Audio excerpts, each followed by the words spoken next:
முடியும், ஒரு கம்யூனிட்டியாக எல்லாரையும் கொண்டு போக முடியும். ஃபர்ஸ்ட் ரெக்வஸ்ட் என்னன்னா, அவங்க எல்லாருமே அட்லீஸ்ட் இன்னும் ஒரு சைல்டு யார் தெரிஞ்சு எந்த வயசுல இருந்தாலும் அழைச்சிட்டு வாங்க. சிலர் வந்து நான் 8th படிக்கிறேன் அப்படின்னு வந்தால் கூட அவங்களுக்கு ஹைஸ்கூல் கிரெடிட் வாங்கி கொடுக்க வாய்ப்பு இருக்குது. ஏன்னா 2 வருஷம் படிக்கிறாங்கன்னா 2 வருஷத்துக்கு அப்புறம் அந்த 10 கிரெடிட்ஸ் வாங்குறதுக்கான வாய்ப்பு இருக்குது.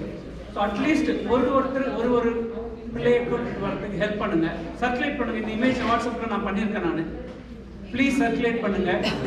அதே மாதிரி வந்து பிருந்தா சொன்னாங்க, நம்ம வந்து இதை வந்து கோயில், ஆமாம் கோயிலில் வைக்கலாம், ரெஸ்டாரண்ட்டில் வைக்கலாம், ஆமாம் கிராசரி ஸ்டோர்ஸில் வைக்கலாம்னு சொன்னாங்க. உங்களுக்கு யாருக்கு கனெக்ஷன்ஸ் இருக்கோ, அதே மாதிரி வந்து ஜானகி சொன்னாங்க நான் சின்மையா மிஷனில் பண்ணுறேன்னு சொல்லியிருந்தாங்க. நான் சின்னதாக பிரிண்ட் பண்ணியிருக்கேன், குவார்டர் சைஸில் போட்டு நான் பிரிண்ட் பண்ணியிருக்கேன், நான் கொடுக்குறேன். நான் இதை கொஞ்சம் சர்க்குலேட் பண்ணுங்க. நம்ம இப்போ சர்க்குலேட் பண்ணிட்டு இன்ட்ரெஸ்ட் ஃபார்ம் நம்ம கிரியேட் பண்ணுவோம். நமக்கு ஒரு 40 பசங்க 40-45 வந்ததுன்னா ரொம்ப நல்லா இருக்கும். என்னன்னா இப்போ இன்னைக்கு பார்த்தீங்களா, இந்த ஒரு ஆர்வம் வந்து நம்ம வந்து கோவிட் முன்னால் இருந்தது, கோவிட்க்கு அப்புறம் அது போயிடுச்சு. இப்போ நம்ம வந்து திரும்ப கொண்டு வரணும்.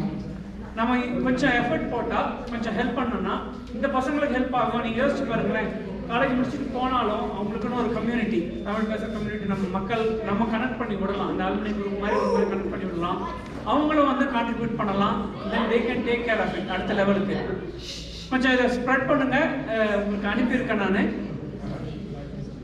அதை நம்ம நம்பி சொன்ன மாதிரி ஒரு 40லேருந்து 50 ஸ்டூடெண்ட்ஸ் வந்தாலே நல்லா இருக்கணும். இப்போ நம்ம ஹேவ் லாட் ஆஃப் வாலண்டியர்ஸ். இப்போ வந்து இப்போ ஆல்மோஸ்ட் இப்போ எல்லா கிட்ஸுமே கிராஜுவேட் ஆகி போயிட்டாங்க, right? But next set of கிட்ஸுக்கு வந்து நம்ம வந்து ஹெல்ப் பண்ணலாம். அதை நம்மளால முடிஞ்ச அளவுக்கு நம்ம எவ்வளவு ஸ்ப்ரெட் அவுட் பண்ண முடியுமோ அதை வந்து பண்ணுவோம்.